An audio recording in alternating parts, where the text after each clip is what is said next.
그러다 보니까 상속세하고 취득세가 절감될 수 있다는 겁니다. 안녕하세요.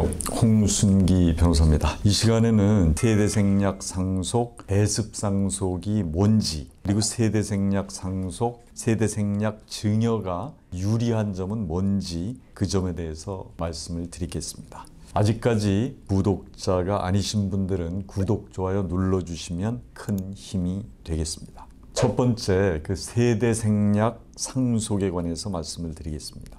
세대생략이라는 게 말 그대로 세대를 건너뛰어서 할아버지가 손주한테 직접 상속하는 것이죠. 그러기 위해서는 할아버지가 있고 부모가 있고 손주가 있다 그러면은 부모가 상속을 포기해야 가능합니다. 1순위 상속권자인 자녀들이 이제 포기를 해야 이게 가능한데 2대에 걸쳐서 상속이 됐던 게 재산 이전 단계가 축소가 되는 거죠. 그러니까 두 번에 걸쳐서 될 게 이제 한 번에 걸쳐서 되는 거. 그러다 보니까 상속세하고 취득세가 절감될 수 있다는 겁니다. 상속세가 30%가 할증이 되고 상속인이 이제 미성년자고 상속재산이 20억을 초과하면 40%까지 할증이 되기는 하는데 절세로서 이제 방법이 있다는 거고, 그래서 세대생략 상속이라는 건 쉽진 않습니다.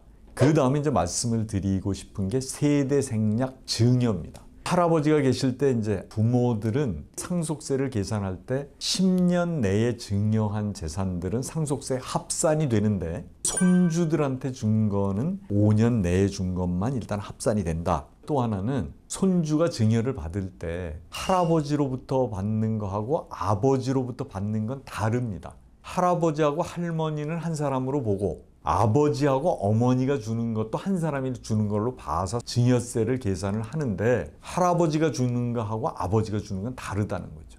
계산하는 방법이 다르기 때문에 오히려 세금이 절약이 된다. 그러면 한번 예를 들어 보겠습니다. 5억 원을 할아버지가 아버지한테 주고 다시 아들한테 주고, 그러니까 이제 3단계로 두 번에 걸쳐서 증여가 이루어질 때 5억 원이면 증여세가 1억 5,520만 원입니다.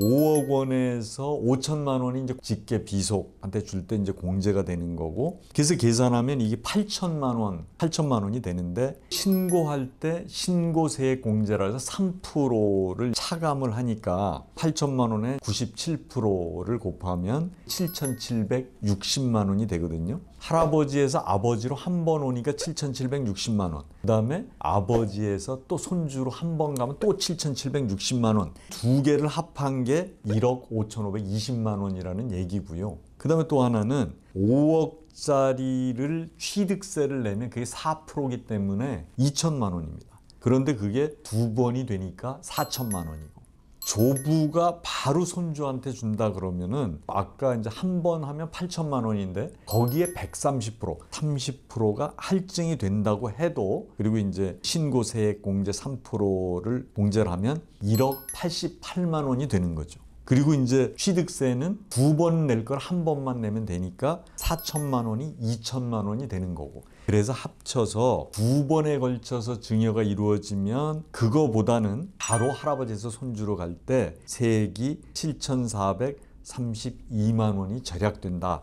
이렇게 말씀을 드릴 수가 있습니다. 다음에는 이제 대습상속에 관해서 좀 말씀을 드리겠는데요. 대습상속은 할아버지에서 손주한테 가는 건 똑같은데 세대생략 상속하고는 전혀 틀리는 개념입니다. 할아버지가 계시고 아버지가 있고 손주가 있을 때 할아버지의 1순위 상속인인 아버지가 먼저 돌아가셨을 때는 손주가 바로 상속인이 되는데 이게 대습상속이라는 겁니다. 그러니까 대습상속은 세대생략 상속하고는 다르게 상속인입니다. 그냥 상속인. 그러니까 할증도 안 되는 거죠. 그리고 할아버지하고 아버지가 동시에 사망을 하셨더라도 대습상속은 되는 거예요.